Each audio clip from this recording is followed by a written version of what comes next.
Hanging out here with Andrew Smith in the holler here today. His dog's outside drinking water right now, getting ready for a busy night. It's a Thursday night at Land of Legends Raceway. Remember, his season started earlier. He was one of the guys who went down to North Florida for some of the Sportsman races that they had down there. Started out the year real well down there, but has it been as good since then? No, we the first time we come back here, I pulled an all-nighter. We drove straight through back in like June, and we blew the tranny the first night. Oh, geez. Transmission right on the back straightaway here.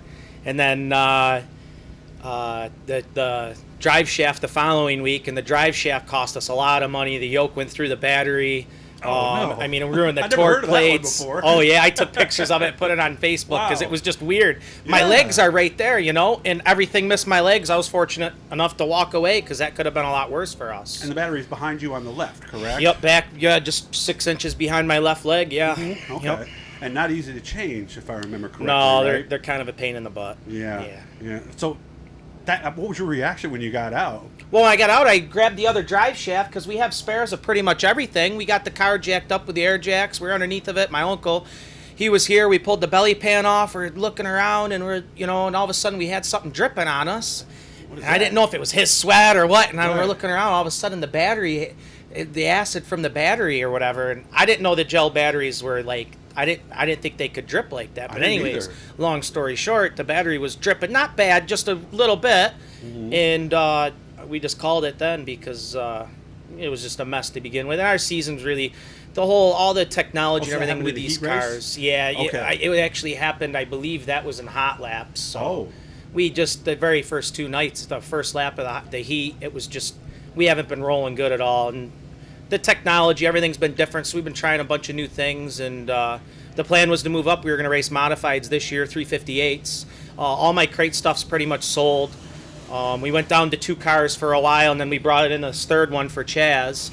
And, very limited on stuff, and we've been just kind of throwing a bunch of things at this, trying to figure out the left side, and it's definitely a learning curve for everybody on our team. What's the biggest part of that learning curve? It's just we're still on torsion bars. We don't want to go to coils yet, and everybody's been going to coils, and we're still staying with the bars.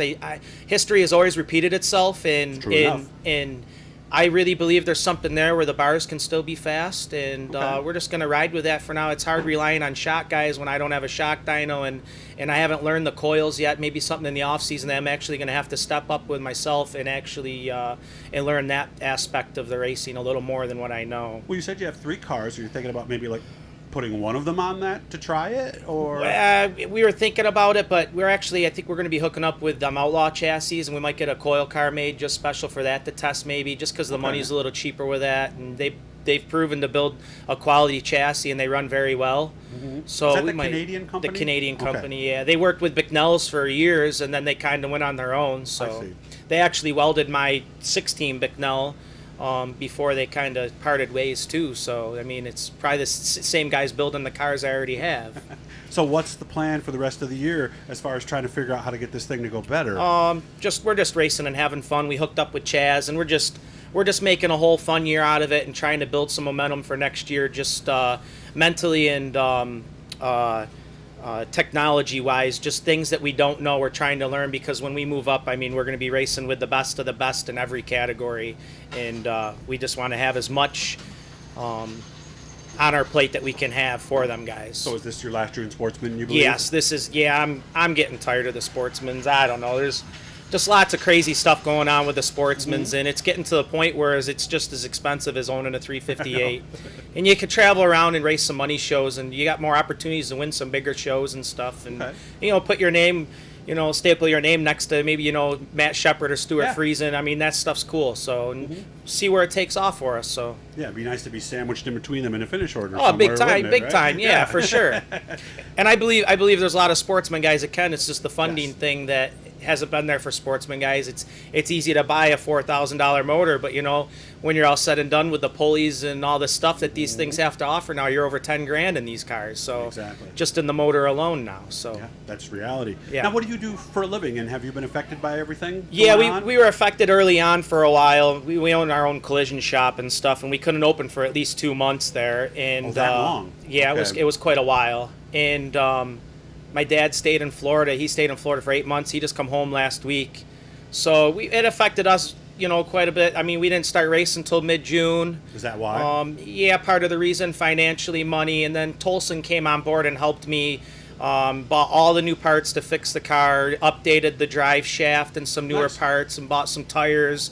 Reservoir Bar came on board, even with them not even open, and bought us a set of tires and kind of got us squared away and got on the right path to, compete with the best guys in our class. And I mean, Kevin Root, you got to have good stuff on your car if you want to even think about running with him. So yeah, and even though he's not here anymore, still right. Look at the field we've the got field. here, There's right? other guys. Yeah, the Guerries. I mean. Yep.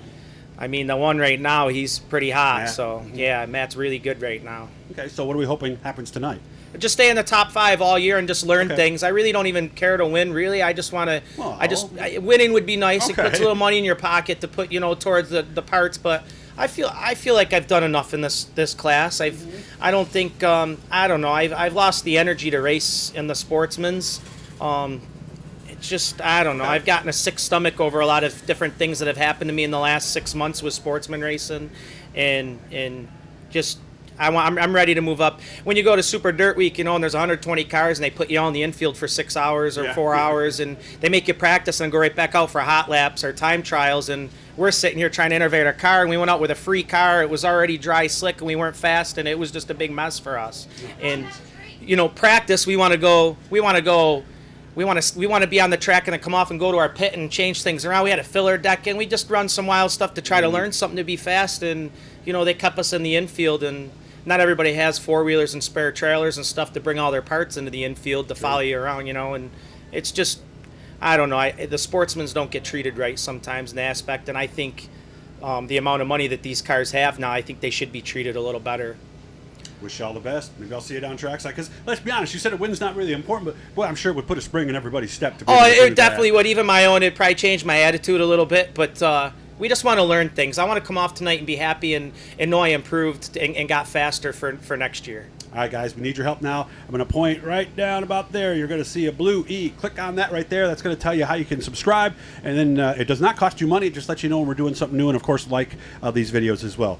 Good to see you. I hope you have fun tonight. Thanks, and I look man. forward to seeing you moving You up too. next year. Thank you. Andrew Smith, ready for some fun on a Thursday night here at Land of Legends.